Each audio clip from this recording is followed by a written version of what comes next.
ओम नमः सिद्धेभ्यः। नमो अरिहन्ताणं नमो सिद्धाणं नमो आयर्याणं नमो उवज्झायाणं नमो लोई सवेसाणं लक्ष्मीनिवासनिलयं विलीनविलयं निधाय हरिवीरम् आत्मानुशासनमहं वक्षे मोक्षाय भव्यानाम्। आचार्य गुणभद्र स्वामी द्वारा विरचित यह है आत्मानुशासन ग्रंथ है। चरणान योग का इसमें यह ग्रंथ है। नीति की इसमें बातें हैं। हमारे व्यवहारिक जीवन में क्या क्या होना चाहिए, किस प्रकार से हमारा व्यवहारिक जीवन होना चाहिए, इस तरह की बातें इस ग्रंथ में हैं। कल हमने 224 नाम का नंबर का श्लोक देखा था, पेज नंबर 208 208। कल हमने देखा था कि निकट भव्य जीव जो हैं उनके भाव कैसे होते हैं। भाई जिन जीवों का भव समुद्र का अंत आने वाला है, जो बहुत ही जल्दी मोक्ष जाने वाले हैं, ऐसे जीवों के भाव किस प्रकार के होते होंगे। कई बार हमारे मन में ऐसा प्रश्न होता है कि कब हम मोक्ष जाएंगे, कब हम मोक्ष जाएंगे, कितने भव और हमारे बाकी होंगे। तो आचार्य देव कहते हैं कि अगर तेरे इस तरह के परिणाम हैं, किस तरह के परिणाम, कि विषयों से विरक्तता होना चाहिए, परिग्रह का त्याग होना चाहिए, कषायों का निग्रह होना चाहिए, रागादि का त्याग होना चाहिए, मन और इंद्रियों का निरोध होना चाहिए, जीवन पर्यंत हिंसादि पापों का त्याग हो, इनका धारण और तत्व का अभ्यास, तपश्चरण का उद्यम, मन की वृत्तियों का निरोध, जिनेंद्र भक्ति और जीवों की दया, अगर ये सब आपके जीवन में है तो शीघ्र ही मोक्ष जाने वाले हैं, ये निश्चित है। और अगर ये नहीं है तो समझिए अभी मंजिल अभी दूर है, अभी मोक्ष दूर है। इतनी बात यहाँ कल 224 नंबर के श्लोक में हमने पढ़ी थी। अभी इसी बात को आगे और कहते हैं, 225 नंबर का श्लोक है, इसी बात को और आगे बताते हैं आचार्य देव। हम पढ़ते हैं। यम नियम नितातः शांत बायांतरात्मा परिणमित समाधि सर्वसत्वानुकंपो विहित हित मिताशी क्लेश जालम समूलम दहति निहत नेत्रो निश्चिताध्यात्म सार। पेज नंबर 208, श्लोक नंबर 225। नियम और यम में तत्पर जो देहादिक से चित्त निवृत्त, सब जीवों में करुण भाव युत और समाधि दशा को प्राप्त। आग मुक्त आहार अल्प है, निद्रा को है किया निरस्त, पाया है अध्यात्म सार, दहते क्लेशों का जाल समस्त। ये जो हिंदी पद्यानुवाद है इस ग्रंथ का, ये अपने अभय कुमार जी भाई साहब देवलाली उन्होंने किया है। ये जो श्लोकों का हिंदी पद्यानुवाद है वो अभय कुमार जी शास्त्री देवलाली उन्होंने किया है। क्या कहते हैं आचार्य देव इसमें कि यम और नियम योग के मूल हैं, तप के मूल हैं एक तरह से। यम अर्थात अयोग्य क्रियाओं का आजीवन त्याग, और नियम अर्थात घड़ी, पल, प्रहर, पक्ष, मास, चातुर्मास आदि की मर्यादा में संवत या त्याग। कल आया था ना प्रश्न, उसका उत्तर देखो यही आगे। नियम माने मर्यादा होती है, उसमें कुछ समय के लिए त्याग करना। 1 महीना, 2 महीना, 10 लक्षण में अपन कितने सारे नियम लेते हैं ना, तो वो 10 दिन के नियम, अष्टानी का नियम, अष्टमी चतुर्दशी का नियम, ये होता है नियम। और आजीवन जो त्याग कर देते हैं, श्रावक के लिए क्या क्या होते हैं भाई, जमीकंद का आजीवन त्याग होता है, रात्रि भोजन का हमारे आजीवन त्याग होता है कि नहीं होता। तो इस तरह के त्याग होना, आजीवन त्याग करना, वो है यम। मुनिराजों के 5 पापों का आजीवन त्याग होता है, पूर्ण 5 पापों का पूर्ण आजीवन त्याग होता है मुनिराजों के। महाव्रत के धारी होते हैं ना, इसका मतलब पूर्ण त्याग, तो वो यम कहलाता है ना। हिंसादि अयोग्य क्रियाओं का त्याग। अयोग्य क्रिया मतलब क्या? जो करने योग्य नहीं है, करने योग्य क्रियाएं नहीं है किसी भी प्रकार से, उनका त्याग कर देना, आजीवन त्याग कर दिया जाता है उनका। अयोग्य क्रिया किसे कहा? पाप भाव, हिंसादिक भाव, क्रोधादिक के भाव, ये सब अयोग्य क्रियाएं हैं, करने योग्य नहीं है। कोई कहे थोड़ा बहुत गुस्सा तो होना चाहिए कि नहीं होना चाहिए? हाँ? कोई कहे थोड़ा बहुत क्रोध करे तो क्या दिक्कत है? कि नहीं, अयोग्य है, करने योग्य नहीं है, थोड़ा सा भी करने योग्य नहीं है। थोड़ा सा अहंकार हो जाए, अभिमान नहीं है माना, स्वाभिमान तो होना चाहिए कि नहीं होना चाहिए? अभिमान नहीं है तो स्वाभिमान होना चाहिए कि नहीं होना चाहिए? भाई स्वाभिमान भी तो अभिमान ही है, नहीं होना चाहिए। मान माने मान, तो मान का त्याग, पूर्ण रूप से त्याग, अयोग्य है, अर्थात अयोग्य क्रिया है ये मान, करने योग्य नहीं है।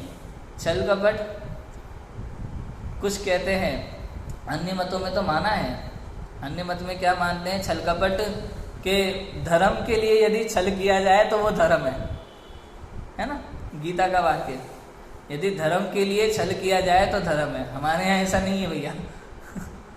छल माने छल, पाप माने पाप, किसी भी कारण से नहीं कर सकते, अयोग्य है।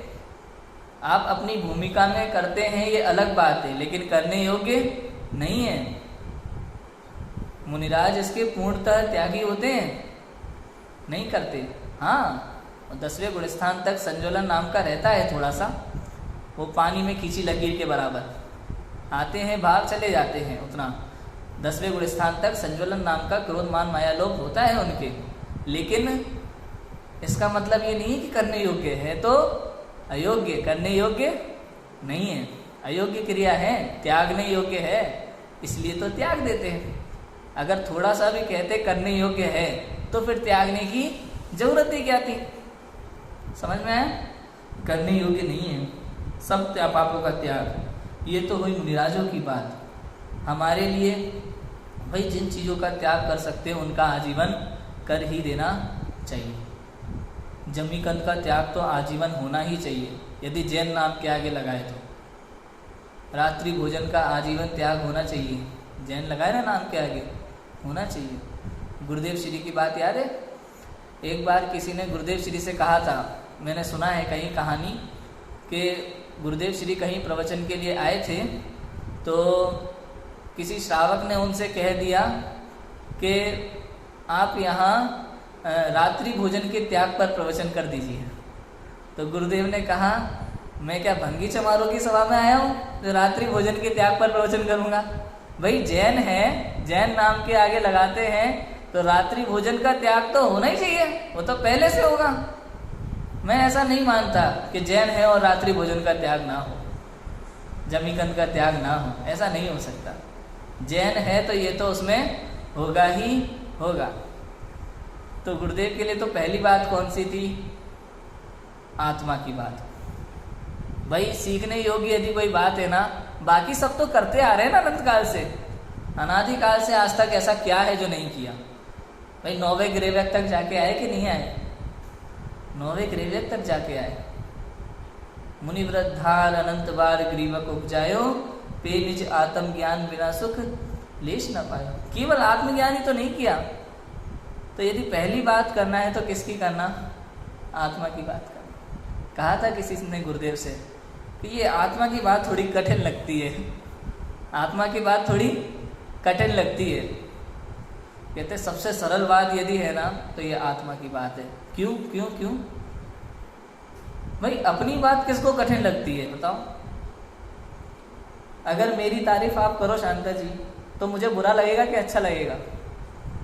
प्रशंसा सुनना तो अच्छा ही लगता है ना। और जिनवाणी है, आचार्य देव है, मेरी प्रशंसा ही तो करते हैं। क्या कहते हैं?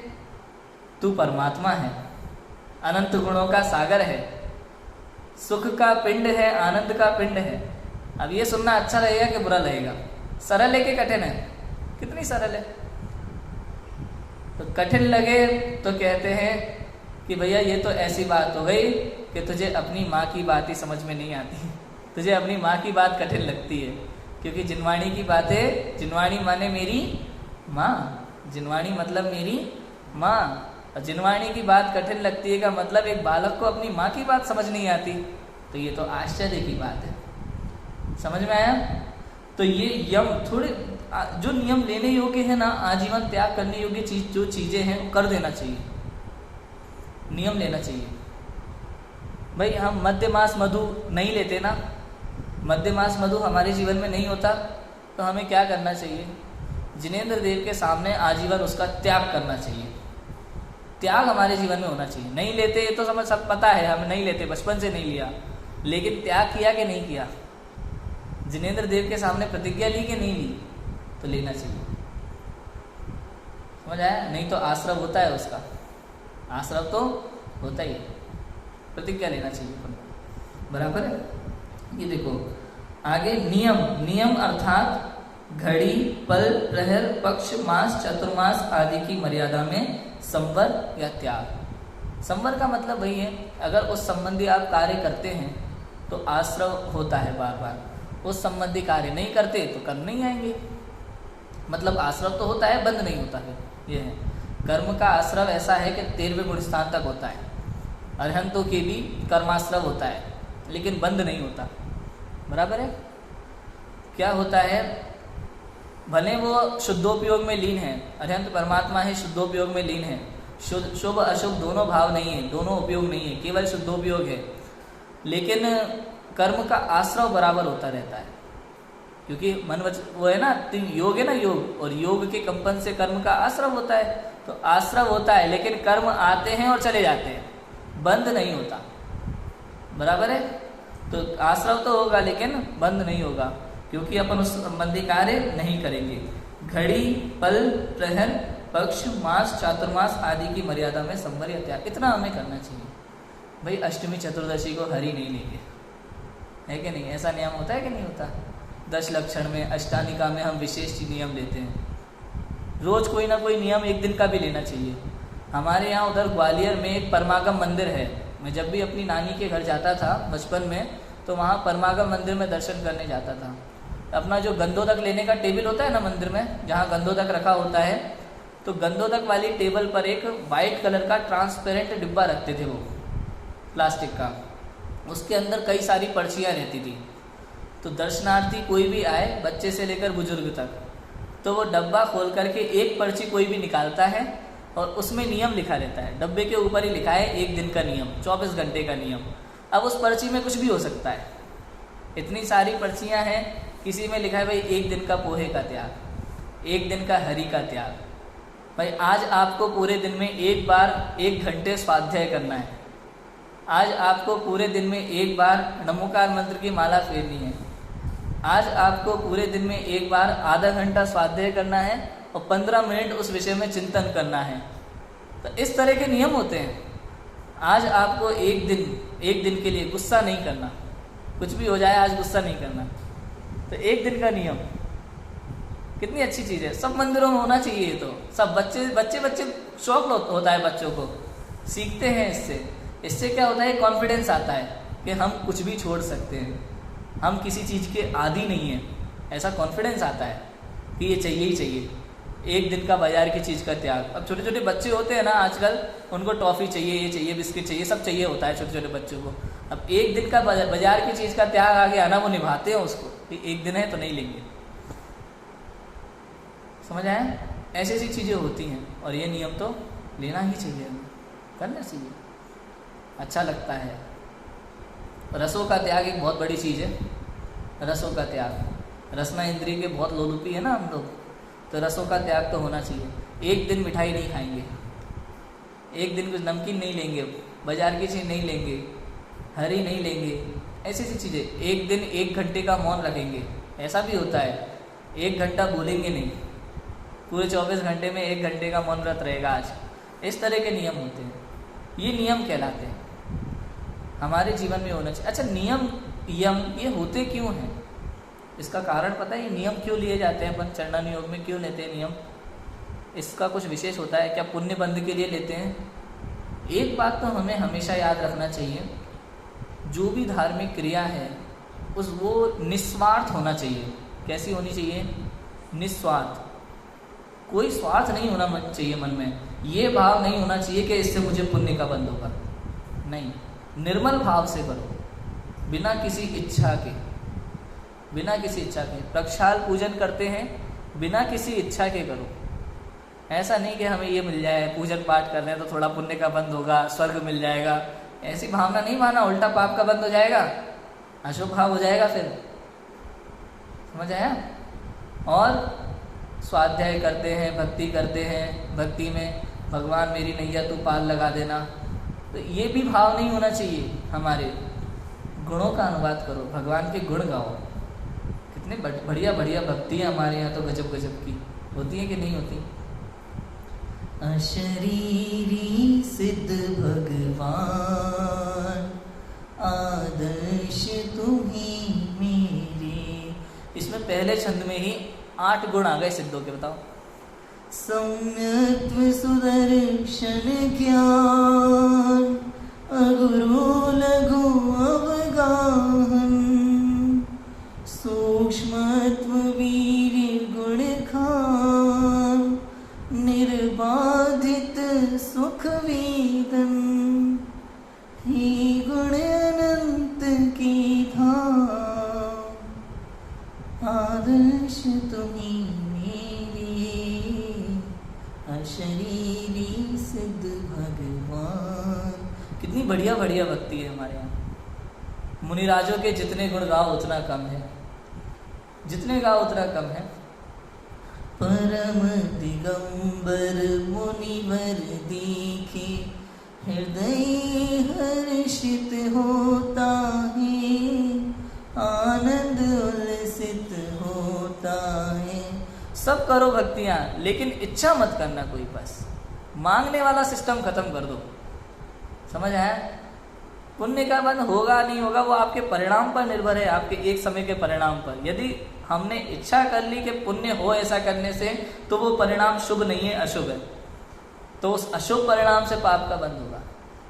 लेकिन निस्वार्थ भाव से किया तो वो शुभ परिणाम है, उससे पुण्य का बंध होता रहेगा। हमें वांछा नहीं होना चाहिए पुण्य। बात समझ में आ गई ना? इतना होना चाहिए भक्ति, पूजन, स्वाध्याय से भी, और एक एक दिन के नियम से भी।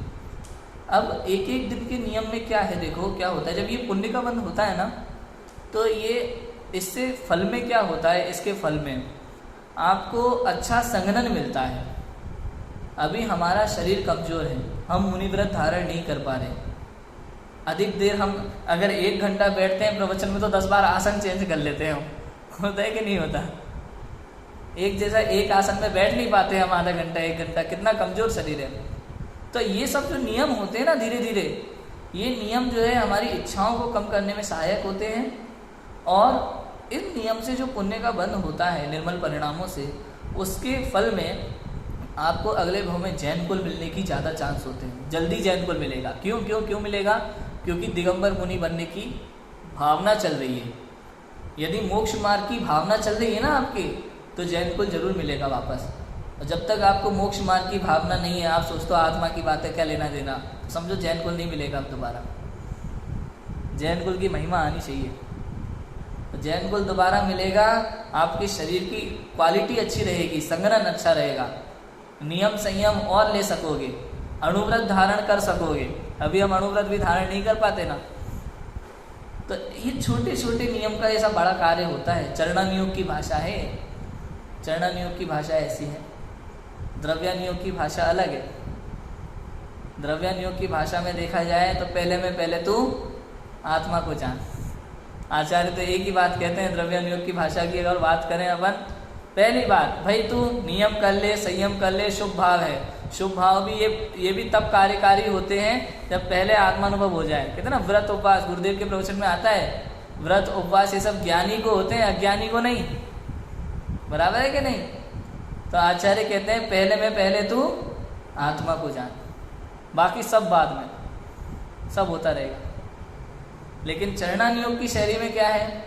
चरणान योग की शैली में नीति की बातें हैं, आपके व्यवहारिक जीवन की बातें हैं, क्योंकि भाई आपके नाम के आगे जैन लगा हुआ है, तो वो सब उन सब नियमों का पालन हमारे जीवन में होना चाहिए। संजीव जी गोदा है ना, उनके प्रवचन में अभी बीच में एक बात आई थी, संयम प्रकाश पे वो प्रवचन कर रहे थे, तो क्या बात आई थी, एक ठेले पे एक जैन बुजुर्ग माताजी ने ऐसा आलू के भाव पूछ लिए, आलू के भाव, तो कहते हैं आलू के भाव पूछ लिए मतलब उसने नरगति का बंद कर लिया, मतलब उसने पूरे जैन कुल को डुबा दिया। अब वो सब्जी वाला तो क्या समझेगा कि जैन लोग आते हैं हमारे यहाँ लेने। हो गया क्या नहीं हो गया पंडित जी? अब बुजुर्ग अम्मा जी का क्या है, वो तो 2-4 दिन में चली जाएंगी, लेकिन जैन कुल को तो डुबा दिया ना उनने, पूरा नाम खराब करके चली गई मार्केट में। जैन मतलब बहुत बड़ा नाम पता है, जैन मतलब सबसे ईमानदार लोग पूरे विश्व में सबसे ईमानदार लोग। अरे एयरपोर्ट पे सिक्योरिटी वाला भी जब देख लेता है ना जैन है, तो एक बार को आपको बिना चेक किए भी निकाल देता है। अपने इधर अमेरिका में, इधर यूएसए में कहीं पंच कल्याणक थे, अपने यहाँ से जैन लोग बहुत सारे गए थे, इधर से मुमुक्षु मंदिर का अपना पंच कल्याणक था, तो वहाँ उस समय एयरपोर्ट पे वो देखते थे जैन है, अपनी वेशभूषा से अपने पता चलता है, तो जैन देख करके वो चेकिंग तक नहीं करी कुछ लोगों की, तो उनने कोई बात नहीं, जाने दो जैन लोग हैं, ऐसा। मतलब ये नाम का फर्क है। और अगर हम लोग वैसे कार्य करने लगे, भाई एयरपोर्ट में किसी ने कहा एयरलाइन में भोजन और हमने ले लिया, तो वहाँ क्या है ना, आजकल जैन नाम भले ही अल्पसंख्यक है जैन, लेकिन फिर भी जैन फूड एक अलग होता है। लेकिन कुछ लोग कह देते हैं नहीं हमें तो सब चलता है पूरा नाम डुबा दिया उसने, जैन अलग होने के बाद भी हमें तो सब चलता है। फिर अलग थलग की बात नहीं है, हमें तो लेना ही नहीं चाहिए, बाहर का होटल में कहीं ऐसा लेना ही नहीं चाहिए, वो एक ही भोजनशाला में पता नहीं क्या क्या बनाते हैं। लेकिन जो कह देते हैं कि हमें तो सब चलता है, उसकी बात है, पूरा जैन धर्म खत्म। ये है, तो जैनों को औरंगजेब से खतरा नहीं था, मुसलमानों से खतरा नहीं था जो अपने मंदिर तोड़ के गए, वो खतरा जैनों को जैनों से, अपन लोगों से होगा यदि ऐसा कार्य करते हैं, तो ऐसा होता है। तो कुल मिला के बात यह है कि नियम, यम, संयम, ये सब हमारे जीवन में होना चाहिए। कितना होना चाहिए, कितना होना चाहिए हमारे जीवन में, ये कि अधिक से अधिक जितना आपसे हो सके उतना होना चाहिए। क्लियर है? अपन कोई ऐसी मर्यादा नहीं मान रहे, आपकी भूमिका में, आपकी वर्तमान स्थिति के अनुसार जितना आपसे हो सकता है उतना होना चाहिए। अपने मुंबई में ये श्वेतांबर उपाश्रय है, मैं जब पार्ला में जॉब करता था तो मेरा भोजन भी वहीं से करता था मैं। ऑफिस वाले जैन लोग हैं ना, उनको भोजन की कितनी बढ़िया व्यवस्था है, चाहे तो कर सकते हैं उपाश्रय में, शाम को सूर्यास्त से पूर्व तक भोजन मिलता है, उसके बाद नहीं, रात्रि भोजन का त्याग कर सकते हैं। लोग कहते हैं भाई ऑफिस जाना पड़ता है, तो सुविधाएं बहुत हैं, नियम संयम पालन कर सकते हैं हम। अब जिनको नहीं करना है उनके पास बहाने भी बहुत है, जो करना चाहें उसके लिए सुविधा बहुत है, और जो नहीं करना चाहे उसके लिए बहाने बहुत है। बात समझ में आई?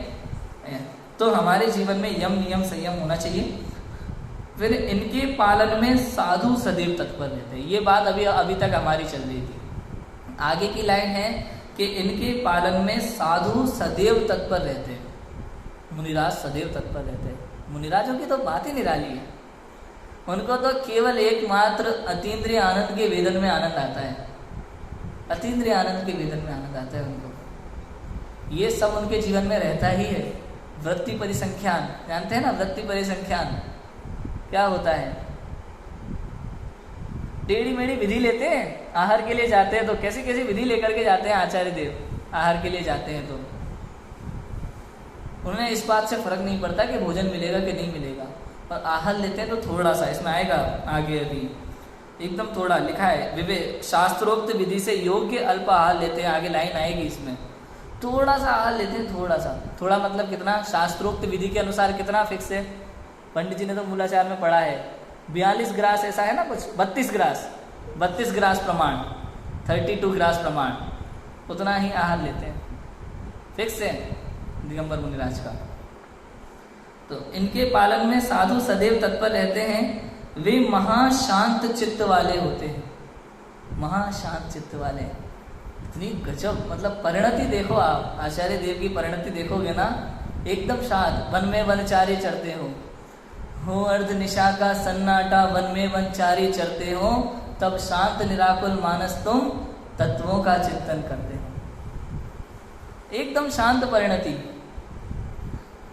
जंगल में मुनिराज हो, मंगल स्वरूप निज ध्यावी, बैठ समीप संत चरणों में, पशु भी बैर भुलावी। कितने शांत चित्त वाले हैं, मतलब उनको देख करके हिंसक क्रूर से क्रूर पशु भी शांत हो जाता है। क्रूर से क्रूर हिंसक पशु, अभी एक समय पहले क्रूर हिंसा के परिणाम हो और मुनिराज को देखने मात्र से परिणाम शांत हो जाते हैं। कैसे शांत चित्त वाले मुनिराज होते होंगे। ऐसे मुनिराजों के दर्शन भी दुर्लभ है, दर्शन भी। महापुण्य के उदय से ऐसे दिगंबर महामुनिराजों के दर्शन प्राप्त होते हैं। और गुरुदेव श्री कहते थे कि हम इन मुनिराजों के दासानुदास हैं। दासानुदास, दासानुदास मतलब समझे, मुनिराज के दास पंचम गुण स्थानवर्ती श्रावक, और हम पंचम भी नहीं है, इसलिए दासानुदास, ऐसा कहते हैं। बराबर है। ऐसे मुनिराजों के दर्शन भी दुर्लभ है। नियम संयम तो उनके जीवन में भरे पड़े रहते हैं। कितना कहें, रात्रि में मतलब समझो दिन में दिन भर, एक तो वचन गुप्ती का पालन, वचन गुप्ती का पालन, बोलना नहीं, पहला तो ऐसा, और बोलना पड़े तो भाषा समिति आ जाती है। हित मित प्रिय वचन बोलना। हित मित प्रिय वचन का मतलब क्या? बहुत सारे लोग समझेंगे हित मित प्रिय वचन मतलब दूसरों को अच्छा लगे ऐसा बोलना, ऐसा नहीं है। हित मित प्रिय वचन का अर्थ है आत्महित की बात कहना, केवल दूसरी कोई बात नहीं करना। भाई कहाँ से आ रहे हो, कहाँ जाना है, कौन सी गाड़ी, कुछ नहीं, आत्महित की बात केवल। स्वयं आत्म कल्याण में लगे रहते हैं और किसी दूसरे व्यक्ति को भी बात देख करके उपदेश देते हैं आत्म कल्याण का। और उपदेश भी ऐसे नहीं मिलता मुनिराजों का कि अपन गए और बटराओ प्रसाद और अपन लेके आ गए। मुनिराज के उपदेश के लिए पात्रता चाहिए होती है, बिना पात्रता के प्राप्त नहीं होता। पुण्य का उदय चाहिए, पात्रता चाहिए। आप मुनिराज ध्यान में जंगल में बैठे हो, आपको पहले विनय पूर्वक वहाँ जाकर के शांति से बैठना होगा। मुनिराज के शांत चित्त को, समता भाव को निहारते रहो। जब वो ध्यान से बाहर आएंगे तब अगर उन्हें लगेगा ये पात्र जीव है तो उपदेश देंगे, कुछ आत्म कल्याण का उपदेश देंगे। कुछ ऐसा नहीं घंटे घंटे बोल रहे हैं, थोड़ा सा, थोड़े से मैं बहुत जान रहा हूँ, उनका थोड़ा सा ही अमृत है, अमृत का काम करता है। जैसे आप पूरा भरपेट पूरे पकवान बना करके भोजन कर लो एक चीज़, और उधर कंठ में अमृत झड़ जाए थोड़ा सा, तो उसमें याद है ना कितना देवों की कितना होता है पता है। अगर 33 सागर की आयु हो और कंठ में अमृत झड़ जाए तो 33,000 वर्ष तक विकल्प नहीं आता दोबारा। जितनी आयु हो उसका ऐसा, अगर 10,000 सागर है तो 10,000 वर्ष तक विकल्प नहीं आएगा, ऐसा नियम है। एक बार कंठ से अमृत झड़ जाएगा। तो मुनिराज की वाणी ऐसी अमृत होती है, थोड़ा सा बोलेंगे लेकिन बड़ा कार्य होता है उसका बड़ा प्रभाव होता है। डायरेक्ट मुनि के वचन का इतना प्रभाव पड़ता है, ज्ञानियों की वाणी का इतना प्रभाव पड़ता है, ऐसा होता है। क्लियर है ना? तो ये मुनिराजों की बात है। भाषा समिति, उतना ही बोलना जितना आवश्यक है और केवल आत्महित की बात कहना। हाँ, और अगर ऐसा लगता है कोई ऐसा व्यक्ति आ गया जो पात्र नहीं है, बहस करने वाला है, आर्ग्यूमेंट करने वाला है, तो क्या करते होंगे उस समय? उदाहरण है ना अपने पास एक बहुत बड़ा, रक्षाबंधन की कहानी। अकंपनाचार्य आदि 700 मुनिराज क्या किया था? मौन धारण कर लेते हैं। जब कोई ऐसा व्यक्ति आता है जो पात्र जीव नहीं होता तो उसको उपदेश नहीं देते, फिर वो मौन धारण कर लेते, बहस नहीं करना किसी से। समझ आया? ये होती है प्रवृत्ति। तो ये हम ये बात क्यों कर रहे हैं मुनिराजों की, हम ऐसी बात क्यों कर रहे हैं? क्योंकि मुनिराज हमारे आदर्श हैं। क्या है मुनिराज? हमारे आदर्श हैं। अष्टपाहुड़ ग्रंथ में मुनिराज के लिए क्या कहा पता है? पंच परमेष्टि मुनिराज में समाहित हैं, समस्त तीर्थ स्थल मुनिराज में समाहित हैं, ऐसा बोला। पूरा जैन शासन एक दिगंबर मुनिराज में समाहित है, ऐसा बोला अष्टपावड़ में।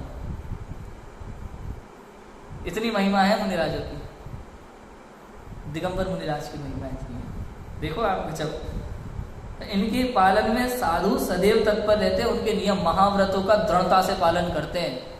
और दृढ़ता से पालन मतलब एक बात और, बुद्धिपूर्वक नहीं होता उसमें, मतलब ऐसा नहीं कि बार बार एक समय अभी ये करना है, अब ये करना है, थोड़ा सा ये नहीं हो जाए, थोड़ा सा वो नहीं जाए, सहज रूप से होता है उनके।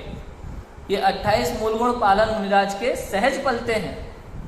जब ऐसा नहीं बार बार सोचते होंगे अब अभी भाषा समिति का ध्यान रखना पड़ेगा, अब ये एरिया समिति देख करके चलना है, थोड़ा सा सहज उनके जीवन में आ गया है, वो जीवन में आ गया उनके, उनको बार बार सोचना नहीं पड़ता। जैसे महिलाएं भोजन बनाती हैं ना, तो भोजन बनाने के समय से बार बार सोचती होंगी अभी नमक डालना है, मिर्ची डालना है, और इसे याद करना, कुछ बोले बिना उनके सहज बात भी करती रहेंगी आपसे और डालती रहेंगी, बनाते रहेंगे। क्यों? क्योंकि उनके जीवन में वो चीज़ आ गई है, मतलब उनकी आदत में आ गया है।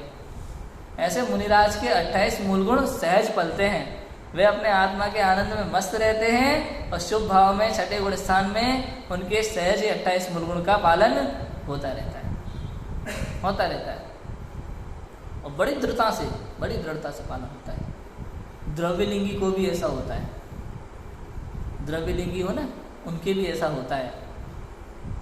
28 मूल गुणों का निरतिचार पालन होता है द्रव्यलिंगी मुनिराज के भी। आत्मानुभव नहीं होता ये अलग बात है, लेकिन द्रव्यलिंगी मुनिराज को भी 28 मूल गुणों का निरतिचार पालन हो जाता है। तभी तो द्रव्यलिंगी मुनिराज 9वें ग्रेवियर तक जा सकते हैं, नहीं तो कैसे जाएंगे वहाँ तक। मुनि अवस्था धारण कर लें और उसका पालन ना हो तो ऊर्ध्वगति नहीं हो पाती है, ऐसा होता है, ये बातें हैं। उसमें आदिनाथ भगवान की स्टोरी पढ़ना।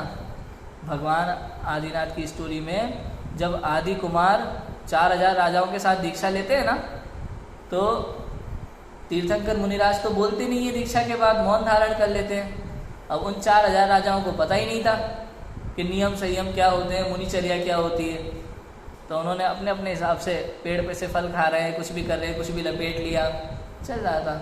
तो उस समय स्वर्ग के देवों ने फटकार लगाई उनको कि भाई यही सब करना है तो ये वेश त्याग दो, क्योंकि इस वेश में आप इस तरह के कार्य नहीं कर सकते। ये मुनि वेश की महिमा है। आप दूसरे वेश में आपको जो करना है करो, वो आपका निर्णय, लेकिन ये वेश त्रिलोक पूज्य है।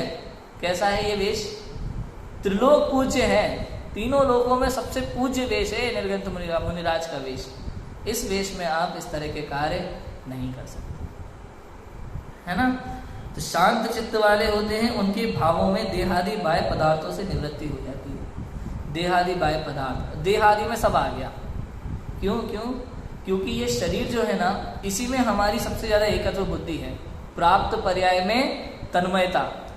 कोई भी जीव हो, कीड़ा भी हो ना, कीड़ा उसे अपनी गति में अपने शरीर से ममत्व होता है, प्राप्त पर्याय में तन्मय हो जाता है। तो देहादि में ममत्व छोड़ दो, और बाकी जो रिश्तेदार है अपने माता पिता स्त्री पुत्र मकान दुकान, इन सब का संबंध इस देह से ही है, मुझसे नहीं है। बराबर है। मेरी मम्मी मुझे नहीं जानती है, मेरी मम्मी इस संभव को जानती है जो इस शरीर का नाम है। बराबर है। मेरे पापा संभव को जानते हैं, वो ये शरीर है, मैं नहीं हूँ, मैं इस शरीर से बिल्कुल भिन्न, ये शरीर जड़ है और मैं चेतन हूँ। तो देहादि में ममत्व बुद्धि हट जाती है। देहादि मतलब समस्त संसार मेरा नहीं है, ऐसा निवृत्ति हो जाती है इनसे। समाधि अर्थात निर्विकल्प दशा रूप परिणमित होते हैं। समाधि मतलब ये होता है निर्विकल्प दशा। समाधि मरण का मतलब ये नहीं है कि भाई पहले दूध छोड़ दिया, फिर पानी छोड़ दिया, छाछ लेने लगे, छाछ छोड़ दी, गर्म पानी से काम चल रहा है, ऐसा नियम वगैरह। वो प्रोसेस है एक तरह की, वो एक तरह की विधि है, प्रोसेस है। रत्नकर्ण शावकाचार्य के संलेखनाधिकार में उसका वर्णन भी आया है, मूलाचार में भी उसका वर्णन है समाधि का।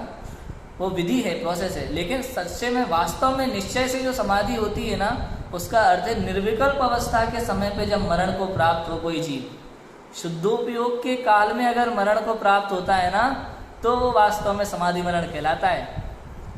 और इस पंचम काल में यदि कोई जीव समाधि मरण को प्राप्त होता है, ऐसा निर्विकल्प अवस्था शुद्धोपयोग में, तो वो निश्चित रूप से यहाँ से स्वर्ग जाएगा और वहाँ से चौथे काल में आएगा, जन्म लेगा और उसी भव से मोक्ष जाएगा। मतलब एक भवावतारी है।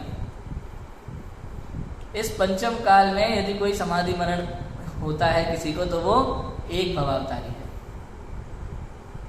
ये बात हमारे प्रेमचंद जी भाई साहब जो है ना कोटा, उन्होंने षटखंडागम के आधार से ये बात हमें बताई थी कि इस पंचम काल में कोई समाधि मरण को प्राप्त होता है तो वो एक भवावतारी होता है। यहाँ से स्वर्ग जाएगा, वहाँ से चौथे काल में आके उसी भव से मोक्ष जाएगा।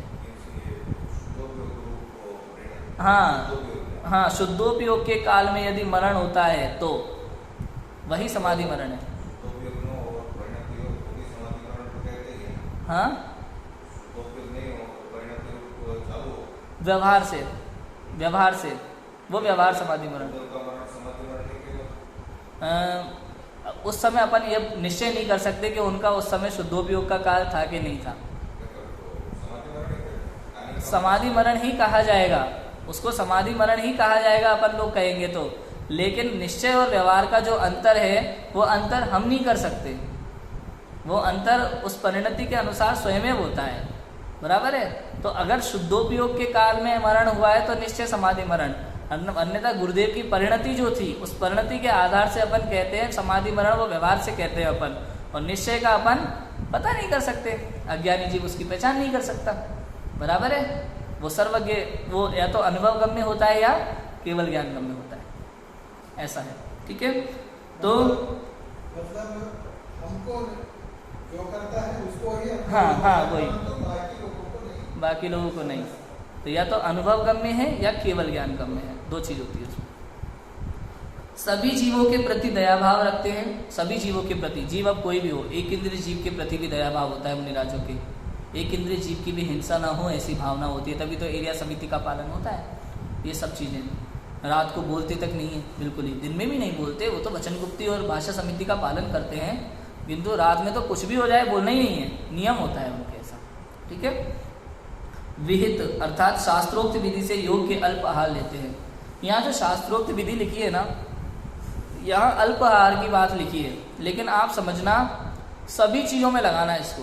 उनका पूरा जो आचरण होता है ना, पूरा शास्त्रोक्त विधि के अनुसार ही होता है, पूरा शास्त्रोक्त विधि के अनुसार होता है। केवल आहार की बात मत लेना, उनके जीव, उनका पूरा आचरण जो है, मुनि आचरण, पूरा शास्त्रोक्त विधि के अनुसार है। वैसा ही होता है जैसा तीर्थंकर की वाणी में मुनि का आचरण आया है। दिगंबर मुनिराज का आचरण वैसा होता है। निद्राजयी होते हैं, निद्राजयी कैसे? मुनि को निद्रा नहीं आती होगी भावलिंगी संतों को। भाई अपन सोते किस लिए हैं? थकान उतारने के लिए। लेकिन जो आत्मानुभवी होते हैं ना, वो एक समय के आत्मानुभव में वो पूरे दिन भर की थकान उतार लेते हैं, तो निद्रा का कोई काम नहीं होता। बात समझ में आई?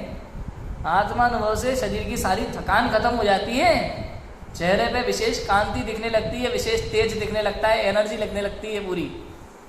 ये आत्मानुभव है। तो निद्रा का कोई काम नहीं है। कुछ समय के लिए, रात्रि के अंतिम प्रहर में कुछ समय मात्र के लिए, समय मात्र समझे ना, एक पलक झपकने में असंख्यात समय हो जाते हैं, तो कुछ समय मात्र की निद्रा होती है पूरी। समयों में होती है, समय पे। अध्यात्म के सारभूत आत्म स्वभाव का निश्चय करने वाले होते हैं, निरंतर आत्मानुभव में मग्न होते हैं, निरंतर लगे रहते हैं। 7वां छठवां और 48 मिनट टिक जाते हैं निर्विकल्प, तो सीधा केवल ज्ञान। निर्विकल्प 48 मिनट टिक गए, छपक श्रेणी चढ़ गए, 12वां 13वां सीधा केवल ज्ञान होता है। बराबर है। गजब की बात आई ना गुरुदेव के प्रवचन में छैड़ाला में कोई अगर हमसे पूछे भैया छैड़ाला में आपको सबसे अच्छी पंक्तियाँ कौन सी लगती हैं, तो मुझे 2 पंक्तियाँ ही याद आती हैं सबसे ज़्यादा। पहली तो ज्ञान समान ना आन जगत में सुख को कारण, और दूसरी जो आज आई थी, लाख बात की बात यही निश्चय और लाओ। भाई पूरी बात कर लो, दुनिया भर की तत्व की द्वादशांग की पूरी बात कर लो, लेकिन लाख बात की बात यही निश्चय उल्लाव। निश्चय उल्लाव का मतलब निश्चय नए लाना है ऐसा नहीं है। निश्चय नय का विषय लाना है। परम शुद्ध निश्चय नय का विषय जो द्रव्य कर्म, भाव कर्म, नौ कर्म से रहित शुद्धात्मा है, समय सार है, वो परम शुद्ध निश्चय नय का विषय, उस विषय को ओर में लाओ। आप निश्चय नय को ओर में लाओगे तो वो पक्ष हो गया, और अपने यहाँ पक्षातिक्रांत की गाथाएं हैं समय सारा, समझे? निश्चय व्यवहार का दोनों का पक्ष छोड़ना है हमें, तो पक्ष लेना ही नहीं है नय का। तो निश्चय और लाभ का मतलब है परम शुद्ध निश्चय नय का जो विषय है समय सार, द्रव्य कर्म, भाव कर्म, नौ कर्म से रहित शुद्धात्म द्रव्य, उसका वेदन होना चाहिए, उसका अनुभव होना चाहिए। यही एकमात्र मोक्ष का मार्ग है। ऐसी बात अभी हमने पढ़ी है। आगे कल गुणों से मंडित मुनिराज ही मुक्ति के पात्र हैं, ऐसी बात आएगी, जिसकी चर्चा हम करेंगे। अभी की बात को विराम देते हैं। ओम नमः शिवाय।